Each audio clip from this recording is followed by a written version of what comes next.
हर इंसान अपने भीतर एक समुंदर लिए घूम रहा है, लेकिन अफसोस ज्यादातर लोग अपने किनारों पर ही घूमते रह जाते हैं।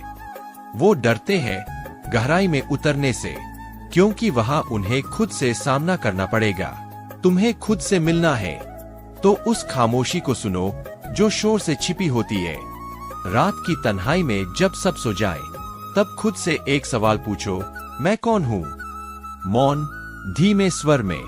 और यहीं से जीवन की असली यात्रा शुरू होती है। एक मध्यम वर्गीय युवक जिसकी जिंदगी में सब कुछ सामान्य चल रहा था, अच्छी नौकरी, परिवार का साथ और सपने। कहानी अचानक एक एक्सीडेंट में उसके माता पिता का देहांत हो जाता है। उसी समय ऑफिस से उसे निकाल दिया जाता है। जिस लड़की से वो शादी करने वाला था, वो उसे छोड़ देती है। आरव सोचता है, सब कुछ क्यों छिन गया? वो एक कमरे में अकेले बैठा है, बिना रोशनी के, बिना किसी उम्मीद के। आरव डिप्रेशन में चला जाता है। उसे लगता है कि दुनिया उसके खिलाफ हो गई है।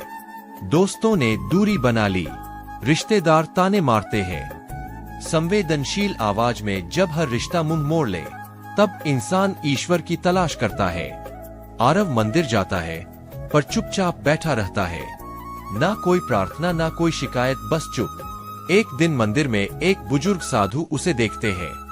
साधु कहते हैं, बेटा, तू टूटा नहीं है, तू पक रहा है, जैसे सोना आग में तपता है। यह वाक्य आरव को भीतर तक झकझोर देता है। क्या मेरा टूटना मेरे निर्माण की शुरुआत है? आरव ध्यान और भक्ति की ओर बढ़ता है। हर रोज 10 मिनट ध्यान करता है। धीरे धीरे उसकी ऊर्जा बदलने लगती है। आरव भगवत गीता पढ़ने लगता है। उसे समझ आता है, जो हो रहा है वो मेरे भले के लिए हो रहा है। गंभीर पर शांत आवाज में, टूटना जरूरी था, क्योंकि मैंने खुद को खो दिया था, अब मैं फिर से खुद को पा रहा हूँ। आरव लिखने लगता है, बोलने लगता है। धीरे धीरे वो मोटिवेशनल स्पीकर बन जाता है। लोग उसकी कहानी सुनकर रोते हैं, प्रेरित होते हैं। अब आरव दूसरों को उठाना शुरू करता है, अनाथालय में बच्चों को पढ़ाता है, डिप्रेस्ड युवाओं को काउंसलिंग देता है। सोशल मीडिया पर उसकी बातें लाखों लोगों को हिम्मत देती है। जिसने सब खो दिया था, अब वो दूसरों को देने वाला बन गया है। एक दर्शक उससे पूछता है, सर, आप इतने टूटने के बाद कैसे खड़े हुए? आरव मुस्कुरा कर जवाब देता है, क्योंकि टूटते ही मैं ईश्वर के सबसे करीब था, और वहीं से मेरा पुनर्जन्म शुरू हुआ था। भावुकता और सच्चाई से भरी आवाज में, अगर आप भी टूटे हो, अकेले हो, तो जान लो कि ईश्वर आपके बहुत करीब है। वो आपको बना रहा है, संवार रहा है। एक नई उड़ान के लिए ये दौर गुजर जाएगा और आप वो इंसान बन जाओगे जो खुद को खोकर खुदा से मिल गया। हम टूटते हैं और हम दर्द में रोते हैं, लेकिन क्या तुम जानते हो, हर टूटन तुम्हें उस रूप में ढाल रही है जिस रूप में ईश्वर ने तुम्हें गढ़ा था। जब कांच टूटता है वो चुभता है, लेकिन जब इंसान टूटता है तो उसकी आत्मा बोलती है। वो आवाज जो दुनिया नहीं सुनती, पर ईश्वर जरूर सुनता है। इसलिए जब जिंदगी तुम्हें तोड़े तो डरो मत, समझो कि अब तुम असली बनने वाले हो। मन बहुत कुछ बोलता है, कभी डर, कभी शक, कभी भ्रम, लेकिन आत्मा, वो बस एक बार बोलती है, और जब बोलती है तो सब कुछ बदल देती है। अगर तुमने अपनी आत्मा की आवाज सुन ली, तो फिर तुम्हें न दुनिया रोक सकती है, न तकदीर। शांत हो जाओ, भीतर झांको, जो सत्य दिखेगा वो ही जीवन का रास्ता बनेगा। अकेले हो, बहुत अच्छा, यही तो वो समय है जब तुम खुद को खोज सकते हो। लोग चले गए, चलो अच्छा हुआ, अब किसी मुखौटे की जरूरत नहीं।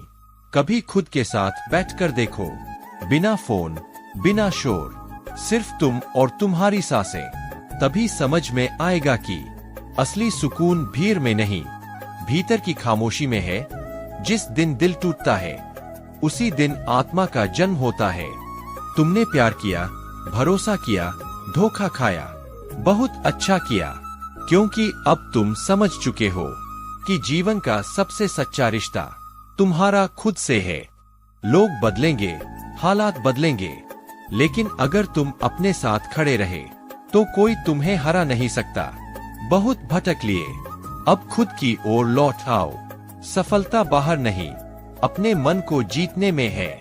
ध्यान, साधना, एकांत, ये सब कोई धार्मिक बात नहीं, ये आत्मा की जरूरत है, जो अपने मन के द्वार पर बैठकर खुद की पहरेदारी करना सीख गया, उसका जीवन कोई छीन नहीं सकता।